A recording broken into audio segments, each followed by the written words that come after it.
Nje kumitoka under Rose Media yujinkwanizo nakololera nenkwebaza emirimu gyonna gy'otuusaako engalo omukwana ya subscribinze neyanziza nnyo neyanzeege ate atannaba bambi subscribing nga tubeere nga tutambulira mujja kubanga nkuterayo updates tusobole okuba ng'oziraba byonna ebiba biguddewo mu ggwanga. Olwaleero nkuleetedde eggulu erya mwana muwala Catherine Kusasira gye buvuddeko balina omukolo e Masaka eyo bwe yafuna omuzindaalo okwogera n'ayagala abulire Museveni nti waliwo ensonga ezimutawaanya naddala abo bamukuba enkokola n'abeera nga tasobola kumulaba. Ekyo kimuyisa bubi bw'atyo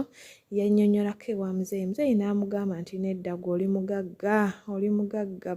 onojja oluvannyuma sokoleka abaavu boogere. So abantu ne bavaayo ne bamukuba olwali nti muzeeyi yamugobye yamukoowa. Mu baana nno mwabaddemu ne mwana mulenzi Tamale Mirundi Jnr n'amulabula n'amugamba nti bannange muyitiriza muzeeyi mumuleka akole emirimu gye. Kankuteerayo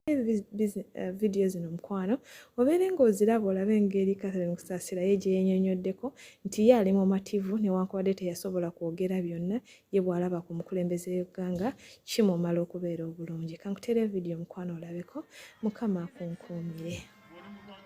Excellence, my name is Catherine Kusasira. Mama Kabina, Nachi, Omuchi,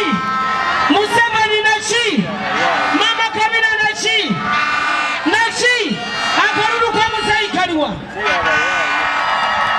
His Excellency Kwebaza, Olokubantu Wampola Presidential Advisor. Mukama wange. Neyanziza nnyo neyanzeege. Nina abavubuka abo emitwalo 3 gye mpadde emirimu naye naawe okimanyi kubanga ekiwandiiko nakireeta gy'oli naye neyanza nnyo neyanzeege kubanga otuwagidde naye nnyina nyiike ng'omuntu presidential advisor okubanga I can't access you. His Excellency Nayaz wanje omukaaga wakati awo His Excellency wali mukaaga nekaba abantu ekino kiwala kikaga kukireke kyenjagala mba musanyufu ekyali kigendererwa kyange kyali kyekyo kulaba ku mukulembeze nakujjusa nsonga yange oyo mwami si w'amaanyi wakulaba buli dakiika si buli muntu gw'ogamba si buli muntu tasobola mutuukirira olaba n'abakulembeze bano nga bajja nga banoonya Pulezident Museveni no President Uhuru bw'aba yagala President mala kukola appointment oba mala kumunoonya naye amunoonya teri atanoonya mukulembeze w'eggwanga olaba ne ba member of parliament asobola okumala ebbanga nga tasisinkana nko President wadde one on one oba okitegeera about Catherine Kusasira a presidential advisor so lwakuba nti abantu kimu nti bambi ebintu byange abantu babyagala nnyo bwenkola ekintu ate buli muntu nangoberera bannaye nabeera ku ekyo ne bakimalako wiiki kuba tetulina byakukola naye appointment yayiseemu kati bwemba nze kigendererwa kyange kinadde njagala kyayiseemu era ndi musanyufu I'm happy yes I'm happy yagamba ekiwala kyange ekyo ssente kiyina muzeeyi amanyi nti ssente oyina mami sa kya Katonda bw'oba olina obulamu oba olina ssente nye bulamu bw'oba olina obulamu ne ssente oba ozirina oba mugagga kyobola bagamba obulamu bwe bugagga okitegedde yabalidde awo kyobola bagamba obulamu bwe buki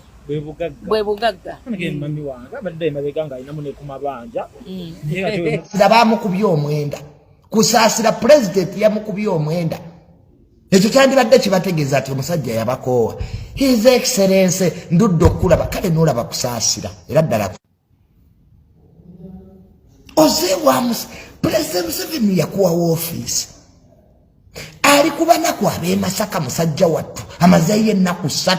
in fact n'olwaleero President akyali Masaka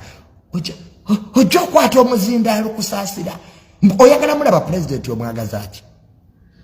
mbu Mama Kabina Chichi Kasalini kyo wabadde otegeeza nga weyita Mama Kabina simanya oyina kyoyagala kutabula first family ne first lady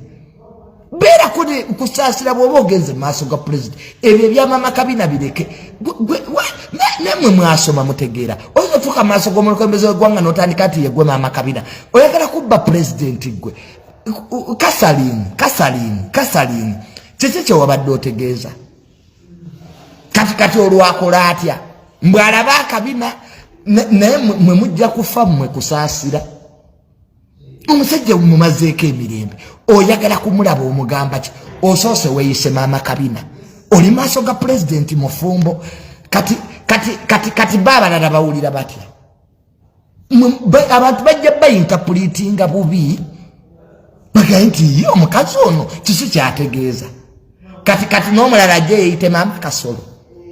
kati Kasalini weeyise Mama Kabina kati n'omulala nayakwata obuzayaga His Excellency nze Mama Kasolo omulala Mama Mabeere bakazi mmwe mutuuleko wansi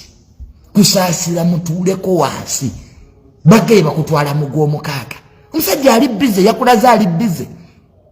mugenda wano ne mugamba abantu mu State House batumesa okulaba Pulezidenti Catherine Kusasira nti ye mwennyini yatayagala kulaba era yakuwadde mu gw'omukaaga because he's busy nemu mulitegera muti ati nti omuntu yabakoowa nemu mwewubako Pulezidenti nemu mwewubako muleke Pulezidenti Museveni akole akuwadde office era aga oli mugagga Pulezidenti w'eggwanga watukira ati oyo mukazi mugagga iki abalaza abantu nti tokkuta oli wakamiro munafuuka mulungi omwo nemu abateefumiitirizaako ne mutulansi ne musoma ekitabo kya hamu nti ketwefumiitirizeeko mwabaki